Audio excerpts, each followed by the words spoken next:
Hello everyone. I'm going to read the second chapter of my long short story, The Last 7 Eternities of Julian Slade, originally published on kaleidotrope.net in 2017.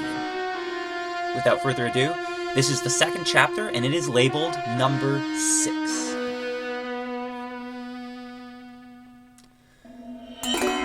I have this theory.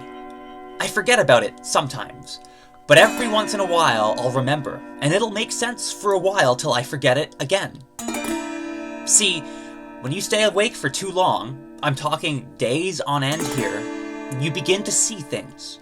They start in the corners of your eyes, little shadows darting out of sight whenever you try to catch them. But they get closer and closer as time goes by, and soon you start to see that they have glowing eyes and sharp teeth. And then the sky starts swirling, the ground crumbles beneath your feet, and somehow, cruelly, you're still awake. Thing is, I stopped asking how I got here a long time ago. I mean, I think it was a long time ago, but time works differently here. It's lazier. And sometimes I think I'm not here at all. I'm back there, standing in a narrow hallway behind a stage, sweating through a thick blue gown, and I can hear the crowd just a few yards away. Organic human tissue, eh? Says the man behind me. He's dressed identically to me, which irritates me, because I know there's no way he even came close to what I've accomplished. Semi-organic, I find myself telling him, but the end result is the same. I'll explain in a sec. I hurry out into the blast of the spotlight, and moments later I'm sitting at a table, chewing on the juiciest, most delicious chicken I have ever tasted. Faces stare expectantly at me. I gulp down some port, then, I suppose, I speak slowly, savoring the attention. The first problem was figuring out how to conduct radically complex electrical impulses. How complex, exactly? Infinitely complex.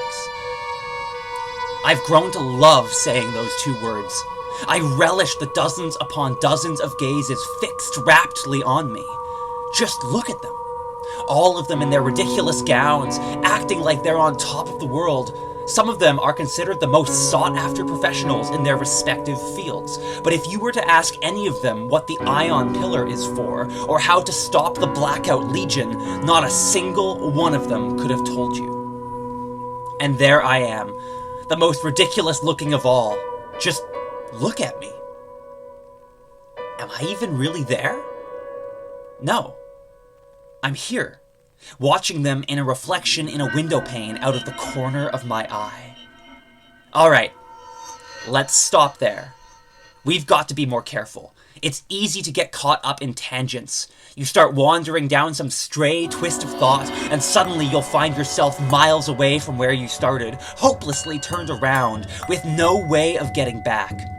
For instance, I remember a little while ago I was walking down a garden path, looking for Naya, and I knew she was nearby. I knew I was so close.